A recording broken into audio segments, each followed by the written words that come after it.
Hola, ¿qué tal? ¿Cómo han estado? Bienvenidos a la serie que estamos llevando, Panorama del Nuevo Testamento.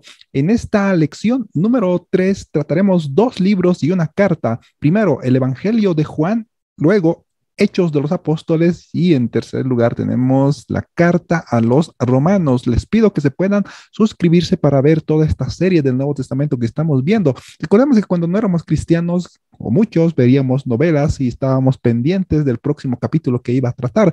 En este caso, cuanto más hermanos, permítame llevarles a la reflexión para que se puedan suscribir y poder seguir todos los temas que vamos a llevar a lo largo de esta serie del Nuevo Testamento. Ya estamos en la lección número 3, entonces las personas que recientemente han captado el canal puedan suscribirse para poder ver las siguientes estudios bíblicos que vamos a ir tratando. Ya comenzando esta parte, al finalizar este video serás capaz de contestar a las siguientes 10 preguntas. Uno, en el Evangelio de Juan, ¿cuál es la palabra más repetida?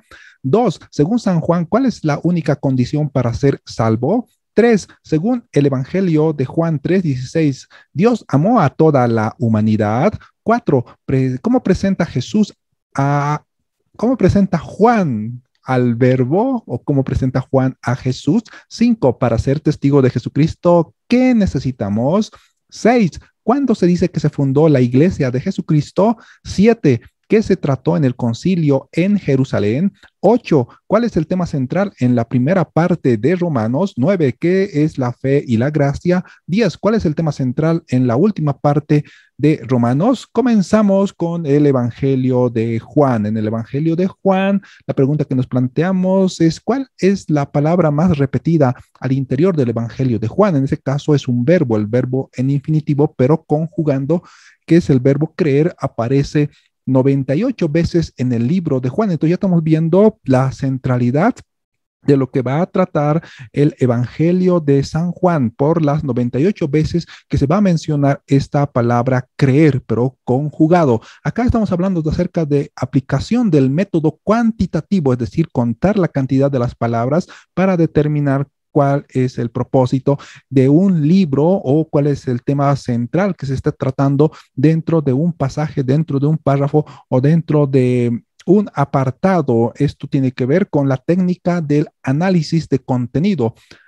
Comenzamos y ya hemos empezado, pero vemos ejemplos, veamos acerca de la palabra creer que se va a mostrar en el Evangelio de San Juan. Entonces estamos diciendo que la palabra más repetida en el Evangelio de San Juan es el verbo creer, que se repite 98 veces. Ejemplos en Juan capítulo 1, versículo 12 habla acerca de cómo nosotros podemos llegar a ser hijos de Dios o cómo las personas pueden llegar a ser hijos de Dios. Generalmente hay una concepción equivocada en afuera de que todos seríamos hijos de Dios, más en Juan capítulo 1, versículo 12 dice, más a todos los que le recibieron, a los que creen en su nombre, les dio potestad de ser hechos hijos de Dios. Entonces solamente son hijos de Dios aquellas personas que creen en el nombre de Jesucristo. Pero al estar hablando del nombre de Jesucristo, no estamos refiriéndonos simplemente a la parte gramatical del nombre de Jesús, sino, es decir, al sustantivo, sino que eso implica otras cosas más, creer en Jesucristo. Eso, permítame, si desean, vamos a hacer otro video y lo pueden dejar en los comentarios para que expliquemos esa parte de Juan 1:12. Más acá está el término creer. A los que creen en su nombre les dio potestad de ser hechos hijos de Dios. Tenemos ahí el primer ejemplo donde aparece el verbo creer. Por ejemplo, otro caso es, y vinculándolo y aprovechando este momento, hacernos la pregunta, ¿cuál es el propósito del libro de Juan? Lo encontramos en Juan capítulo 20, versículo 31. Pero estas cosas han sido escritas para que creáis que Jesús es el Cristo, el Hijo de Dios, y para que creyendo tengáis vida en su nombre. Nuevamente acá se repite la palabra creer, que hemos dicho que se repite en el Evangelio de Juan 98 veces. Y acá en Juan capítulo 20, versículo 31, se está hablando del propósito del libro de Juan para que creáis que Jesús es el Cristo.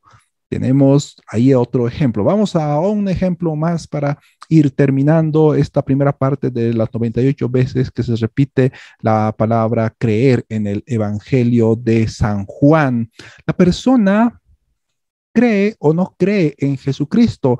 Uno no puede hacerse a los locos en esta situación. Como vemos en imágenes, ahí se encuentra Poncio Pilato, que quiso ser neutral frente a Jesucristo, lavándose las manos, diciendo que él no tenía ninguna culpa del por qué a Jesucristo le iban a crucificar. Recordemos, hermanos, que no existe neutralidad en ningún ámbito, y tanto más en el caso de Jesucristo.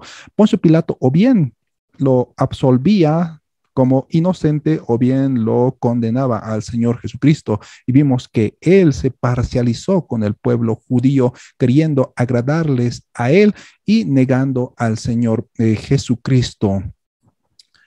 Juan 3:18 se lee: el que en él cree no es condenado, pero el que no cree ya ha sido condenado, porque no ha creído en el nombre del unigénito Hijo de Dios. 98 veces se repite la palabra creer. Estamos viendo ejemplos ahorita donde aparece ese verbo ya conjugado en el Evangelio de Juan. Pregunta número 2: ¿cuál es la única condición para ser salvo? Es que una persona crea en Jesucristo. Juan 3:16 nos dice: porque de tal manera amó Dios al mundo que dio a su Hijo unigénito, para que todo aquel que en él cree no se pierda, mas tenga vida eterna. Nuevamente encontramos ese verbo conjugado, creer en Jesucristo para ser salvo. Entonces la pregunta es: ¿qué debo hacer para ser salvo? Cree en el Señor Jesucristo. La salvación es un don, es un regalo, y se lo obtiene mediante la fe en Jesucristo. No es cualquier fe, sino es la fe en Jesucristo, el medio por el cual se recibe la gracia o el regalo de la salvación. Pregunta número 3: ¿Dios amó a toda la humanidad o no amó a toda la humanidad? Sí, amó a toda la humanidad. Esto lo encontramos en Juan 3:16. En Juan 3:16 encontramos la palabra humanidad, pero en una figura que se llama metonimia, con la expresión mundo. Ahí mundo es toda la humanidad, es decir, que Dios, Jesucristo, murió por toda la humanidad, amó a todo el mundo, como nos dice Juan 3:16. Mundo proviene del término griego cosmos y tiene tres acepciones o tres significados. Uno es la misma tierra que nosotros habitamos, otro es en un sentido peyorativo, más en este caso que estamos haciendo énfasis en el tercer significado del término cosmos, que es toda la humanidad, porque de tal manera amó Dios al mundo, es decir, a la humanidad, porque no se está refiriendo ¿sí? a la parte esférica de la tierra, que Dios amó y la abrazó ahí a la tierra, sino amó a toda la humanidad. Juan 3:16. Continuamos esta parte, continuamos esta parte que estamos viendo en este momento. Pregunta número 4: ¿cómo presenta Juan a Jesús? A Jesús Juan lo presenta como Dios. ¿Es Jesús Dios? Evidentemente Jesús es Dios. Juan 1:1 nos dice que en el principio era el verbo y el verbo estaba con Dios y el verbo era Dios. Y el verbo es la palabra. ¿Y quién es la palabra? Es Jesucristo. Por esa razón, en otras versiones bíblicas van a encontrar: en el principio era la palabra y la palabra estaba con Dios y la palabra era Dios. Y Dios es con D mayúscula, y el sujeto principal del cual se está hablando ahí es el verbo o la palabra. ¿Y quién es la palabra o el verbo? Es nuestro Señor Jesucristo. Y la última expresión que dice que la palabra era Dios está refiriéndose a nuestro Señor Jesucristo, porque nuestro Señor Jesucristo vino a esta tierra y nos hizo entender el pensamiento de Dios. Es decir, que el pensamiento de Dios, para que sea entendible a la humanidad, tuvo que encarnarse en la persona de Jesucristo, y la persona de Jesucristo nos reveló al Padre. Los testigos de Jehová niegan la divinidad de Jesucristo. Y este versículo bíblico, Juan 1:1, nunca le presentemos a un testigo de Jehová este versículo bíblico, porque en su versión, la versión Nuevo Mundo, está corrompido. Ese es el término exacto que los testigos de Jehová, más que una traducción, porque ahí dice traducción del Nuevo Mundo, eso es un engaño, eso no es traducción del Nuevo Mundo. Y en las partes que habla de la divinidad de nuestro Señor Jesucristo, hacen una corrupción. Pero al estar hablando de acá de corrupción, no estamos refiriendo pues al cohecho activo o al cohecho pasivo, sino a una alteración del texto bíblico, los cuales ellos corrompieron especialmente sobre la divinidad de nuestro Señor Jesucristo. No le presentamos Juan 1:1 a un testigo de Jehová porque en su versión de la Nuevo Mundo hicieron una corrupción de Juan 1:1. Y ahí tenemos que explicarle con griego, sin embargo, ellos no van a poder entender. Y si nosotros mismos también no podemos entender muy bien el griego, menos ellos van a poder entender esta parte. Entonces, tenemos que buscar para afirmar que Jesucristo es Dios ante un testigo de Jehová, un versículo bíblico que ellos no hayan podido corromper dentro de su Biblia, traducción del Nuevo Mundo. Entonces, ¿qué texto bíblico podemos utilizar para mostrarle a un testigo de Jehová que Jesucristo es Dios, el cual pasaje o ese pasaje bíblico no pudieron corromper dentro de su versión de la Nuevo Mundo? Acá yo tengo la Nuevo Mundo, esta es la Biblia corrompida en pasajes que niegan la divinidad de Jesucristo, también del Espíritu Santo y otras corrupciones más que ellos hicieron. ¿Cuál es el pasaje bíblico que podemos mostrarle para afirmar que Jesucristo es Dios? Primera de Juan, capítulo 5, versículo 20, en la última parte que dice Jesucristo. Jesucristo. Voy a repetir nuevamente qué pasaje. Primera de Juan, capítulo 5, versículo 20, en la última parte es lo que nos interesa. Jesucristo, punto seguido, este es el verdadero Dios. Verdadero Dios, ahí no pudieron corromper. Y Dios está con D mayúscula. Entonces al testigo de Jehová hay que bloquearle con este versículo bíblico para decir que Jesús es Dios. Y Juan, el Evangelio de Juan presenta a nuestro Señor Jesucristo como Dios. Eso lo encontramos en Juan 1:1.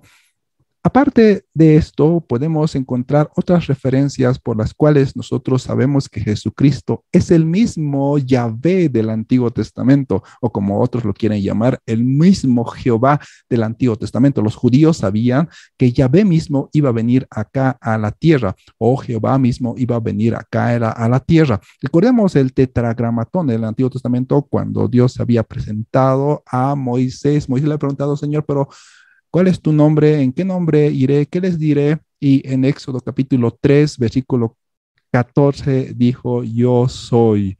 Él se presentó con el nombre del tetragramatón, yo soy. Y en el Nuevo Testamento, ¿quién es el yo soy? ¿Quién es el yo soy el que soy? Es nuestro Señor Jesucristo. Y los judíos, cuando el Señor Jesús dijo, yo soy el camino, la verdad y la vida, yo soy el buen pastor, yo soy la puerta, yo soy la vid verdadera. Esas expresiones de yo soy que ahí en pantalla ustedes van a poder buscar en sus Biblias. En este momento no lo vamos a leer, sino simplemente así lo estoy mencionando, esas expresiones de nuestro Señor Jesucristo que dijeron. Los judíos entendían que Él estaba, como quien dice, blasfemando, haciéndose pasar por Dios, pero no estaba blasfemando, sino que Él mismo era Dios y se estaba presentando como Dios acá. Y por eso el Evangelio de San Juan presenta a nuestro Señor Jesucristo como Dios. Desde un principio, Juan 1:1 y las referencias más que podemos ir viendo ahí en pantalla. Continuando, la frase yo soy apunta a la deidad de Jesucristo. Juan 20:28 es otra referencia donde vemos a Jesucristo siendo mencionado como Dios. Recordemos que Tomás, una semana antes de que se apareciera y viera al Señor Jesucristo resucitado, una semana antes había aparecido a los discípulos y en esa semana antes no se encontraba Tomás. No se encontraba Tomás y cuando los discípulos le comentaron que Jesucristo había resucitado, él pues dudó de aquello. Pasados 8 días, nos dice la escritura, pasados 8 días, el Señor se presentó en medio de ellos y le llamó a Tomás, le dijo, Tomás, mira mis manos y mira mi costado. Pon tu dedo en mis manos y mete tu mano en mi costado para que creas, para que no seas incrédulo, sino creyente. Y Tomás, admirándose de aquello, sorprendiéndose del Señor Jesús resucitado, le dijo, Tomás, Señor mío y Dios mío. Y el Señor Jesús le dijo, no me digas Dios, le hubiera dicho. El Señor Jesús no le dijo nada. Y ahí está en la escritura, Señor mío y Dios mío, y cómo presenta Juan al Señor Jesucristo como Dios mismo. Pasamos ahora al Evangelio de Hechos de los Apóstoles, una panorámica que vamos a ver de este libro de Hechos de los Apóstoles. Comenzamos con la pregunta número 5 que corresponde a este tema de Hechos de los Apóstoles. ¿Qué necesitamos para ser testigos de Jesucristo? Necesitamos del poder del Espíritu Santo, como nos dice en Hechos capítulo 1, versículo 8, que nos dice que recibiréis poder cuando venga el Espíritu Santo sobre ustedes y me seréis testigos en Jerusalén, en Judea, en Samaria y en toda la tierra. La dependencia del Espíritu Santo es muy importante para nosotros, para que Él pueda convencer de pecado a las personas, para que Él pueda abrir el entendimiento de las personas a quienes nosotros llevemos el Evangelio y Él haga la obra, porque la salvación no es porque nosotros nos vamos a imponer, sino porque el Espíritu Santo va a ir utilizando la espada del Espíritu, que es su misma espada, que es la palabra de Dios, para hablar al corazón de las personas. ¿Y qué necesitamos para ser testigos de Jesucristo? Del poder del Espíritu Santo.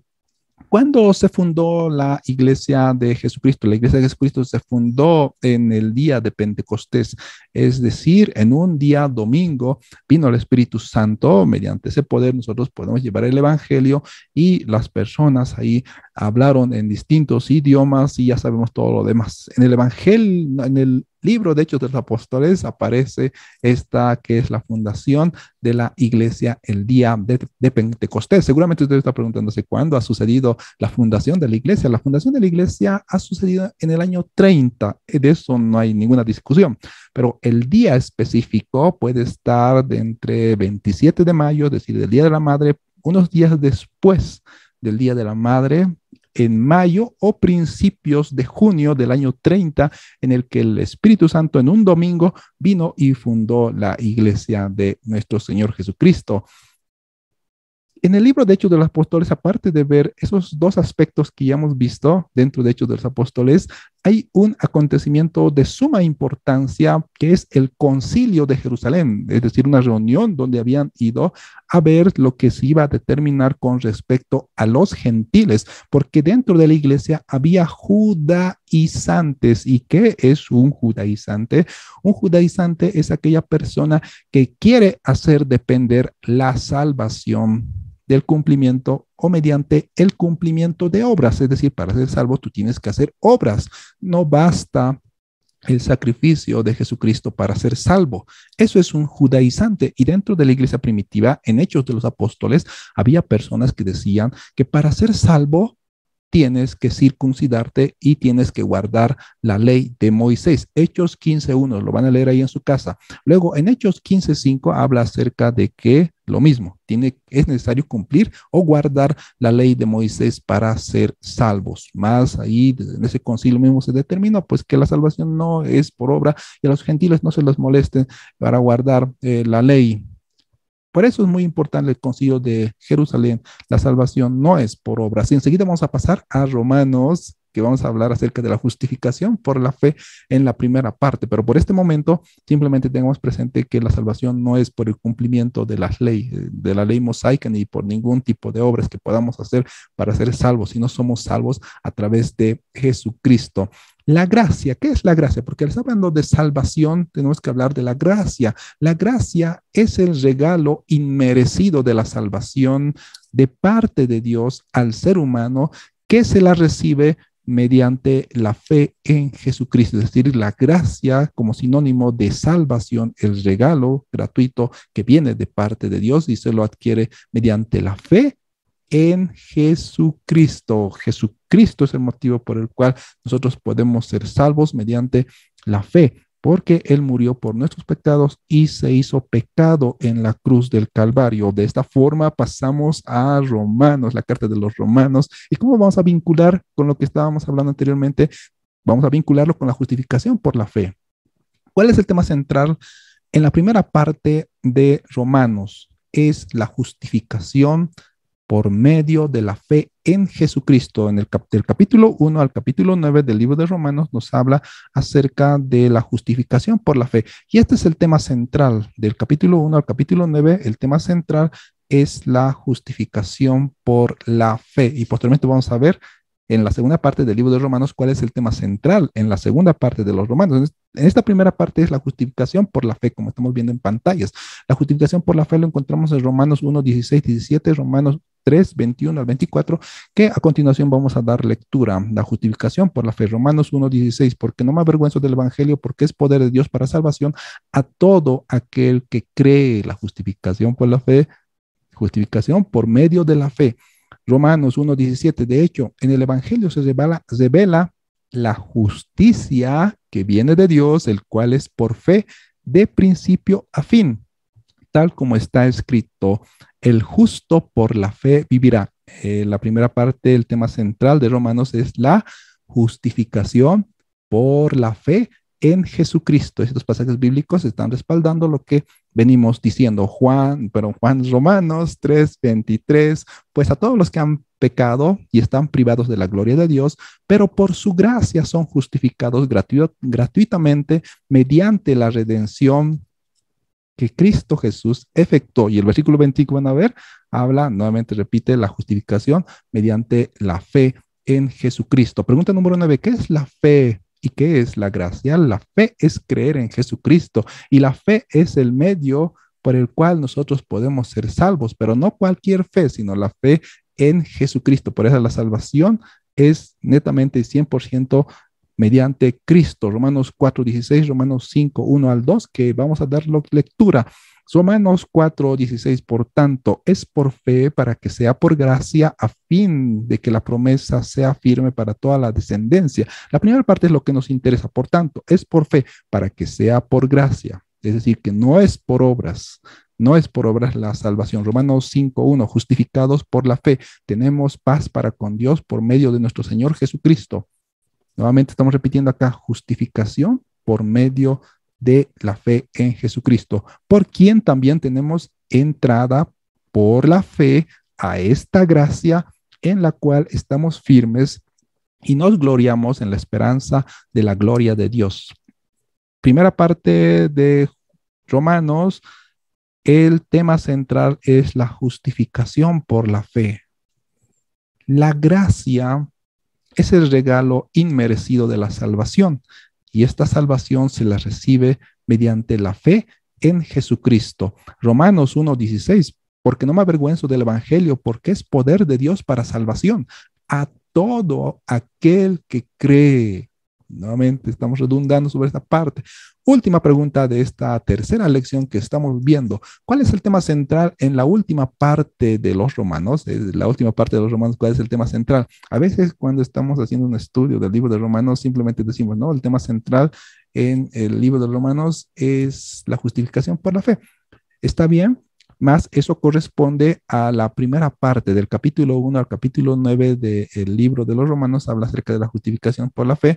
Y en esta segunda parte de Romanos, del capítulo 12 al capítulo 16, el tema central es el comportamiento de la persona justificada. Es decir, si eres cristiano realmente, tus frutos van a mostrar que realmente eres cristiano. En otras palabras, si tú has sido justificado mediante Cristo, tus frutos se van a notar. Mediante tus obras se van a notar. Por ejemplo, permítame buscar Romanos capítulo 12. En este momento, mientras tanto, también ustedes pueden ir buscando allá en sus casas esta parte, porque de esto hay que colocar muchos ejemplos para que podamos comprender acerca del comportamiento que tiene que tener una persona justificada. Pero también no nos olvidemos la imagen que estamos viendo ahí. Vean un policía y dice arriba respeto a las autoridades. La palabra de Dios en Romanos, entre una de las obras de la persona justificada, es respetar a las autoridades. Romanos capítulo 13, versículo 1. Sométase toda persona a las autoridades superiores, porque no hay autoridad sino de parte de Dios, y las que hay por Dios han sido establecidas. Hermano, acá el comportamiento es respetar a las autoridades. Otro comportamiento, otro ejemplo de comportamiento de la persona justificada, Romanos 12:15, gozaos con los que se gozan y llorad con los que lloran. Versículo 16, también otro comportamiento de las personas justificados, unánimes entre vosotros, no altivos, sino asociándonos con los humildes, no seáis sabios en vuestra propia opinión. Ya, otro comportamiento de la persona justificada, Romanos capítulo 13, versículo 8. No debáis a nadie nada, sino el amor los unos a los otros, porque el que ama al prójimo ha cumplido la ley. Luego, versículo 9, porque no adulterarás, no matarás, no hurtarás, no dirás falso testimonio, no codiciarás, y cualquier otro mandamiento en esta sentencia se resume: amarás a tu prójimo como a ti mismo. Vemos, hermanos, y podemos colocar muchos más ejemplos acerca del comportamiento de la persona justificada en la segunda parte de la carta a los romanos. Porque aquí es teoría y es práctica. No nos quedemos simplemente con la parte teórica, sino el Señor nos muestra teoría o práctica. Tú eres cristiano, pues ahora tú lo vas a demostrar. Con esto estamos terminando y vamos a repasar las preguntas que hemos planteado y vamos a repetirlo todo. En el Evangelio de Juan, ¿cuál es la palabra que más se repite? El verbo creer, que se repite 98 veces en el Evangelio de Juan. Según San Juan, ¿cuál es la única condición para ser salvo? Creer en Jesucristo. Según Juan 3:16, ¿Dios amó a toda la humanidad? Sí, amó a toda la humanidad. 4. ¿Cómo presenta Juan a Jesús o al verbo? Presenta como Dios mismo. 5. Para ser testigo de Jesucristo, ¿qué necesitamos? Del poder del Espíritu Santo. ¿Cuándo se dice que se fundó la iglesia de Jesucristo? En el día de Pentecostés. ¿Qué se trató en el concilio de Jerusalén? De que la salvación no es por obras. ¿Cuál es el tema central en la primera parte de los Romanos? La justificación por la fe. ¿Qué es la fe? ¿Qué es la gracia? La fe es creer en Jesucristo y es el medio para ser salvo, y la gracia es el regalo inmerecido de la salvación.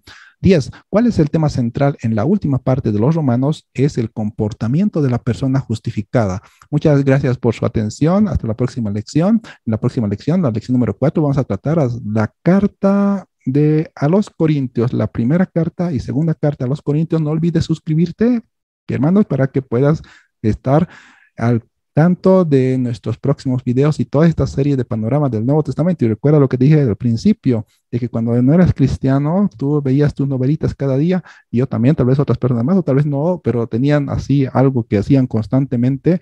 Más cuando viene el Señor, quiere que nosotros nos capacitemos dentro del conocimiento de la palabra del Señor y le sigamos a Él. Muchas bendiciones a la distancia, un fuerte abrazo y hasta el próximo video que lo voy a estar subiendo de acá a una semana. Bendiciones.